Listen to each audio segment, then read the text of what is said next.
Melayu hanya perlu akui tamadun India lebih lama dari Muhammad sallallahu alaihi wasallam. Okey, ini tajuk ilmu kita pada hari ini. Sebab pakcik dapat komen daripada Melayu Apologetik.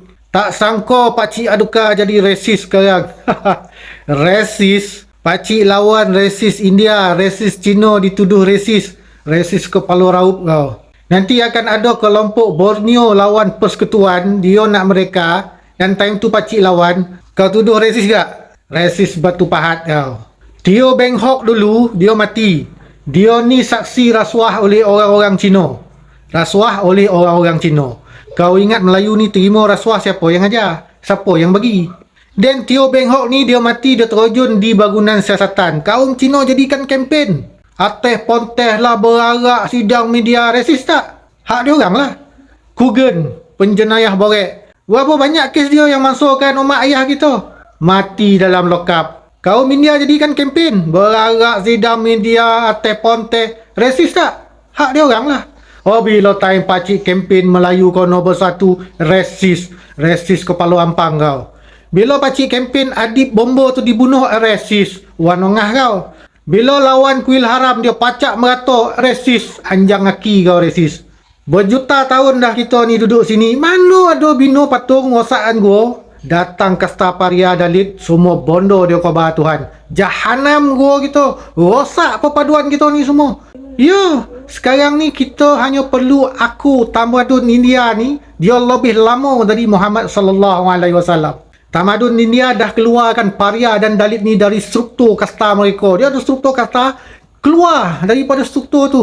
Ternyata tamadun India ni botol. Dia orang ni jahat, pembolit dan play victim. Orang India ni dia bergabung dengan Melayu ni sejak Kesultanan Melaka, Johor Riau, Kedah Tua. Tapi dari kasta Brahmin, ilmuwan, dan kasta Vaishya, pedagang. Kita ada keturunan Siti, kita membangun bersama. Datang British, dia bawa kasta Dalit dan Paria. Punyalah baik Melayu kita ni, ambil dia jadi warga negara, walaupun di laung-laung ditindih, kasta paling dihina, kita angkat jadi pemimpin kita. Ada nama jalan ni, ada jadi cikgu kita, doktor kita, polis kita, tentera kita. Akhir ni kita, bila kuasa politik kita jatuh, sebab lama warna lah diajar rasuah oleh orang Cina, korup, jadi jatuh. Mereka dah lihat dah ciri-ciri Dalit dan Paria dia orang ni. Melayu kena bersatu. Dan kemudian dituduh resis. Kau jangan ikut manusia ni. Ikut ilmu dan sedar yang Allah bagi. Kita hanya perlu aku dan ulang semula tamadun India buat apa kek Dalit dan Paria ni. Hanya tamadun India yang faham etnik mereka ni. Ni confirm lah video ni kena ban pula ni. Last kali kau tengok ni.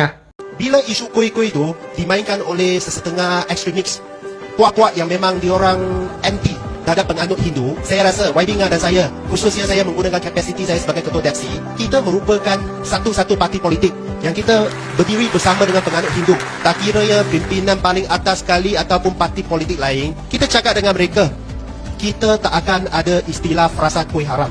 Tak ada istilah kuih haram di Malaysia. Mana deh kedaulatan undang-undang, kesopanan dan kesusilaan? Kau pacak-pacak mengata dia kobat, mana ada istilah kuih haram? Ya kau. Jadi kalau kau nak tahu apakah penjelasannya, kau klik link dekat bio TT ataupun dekat profile FB ni ya.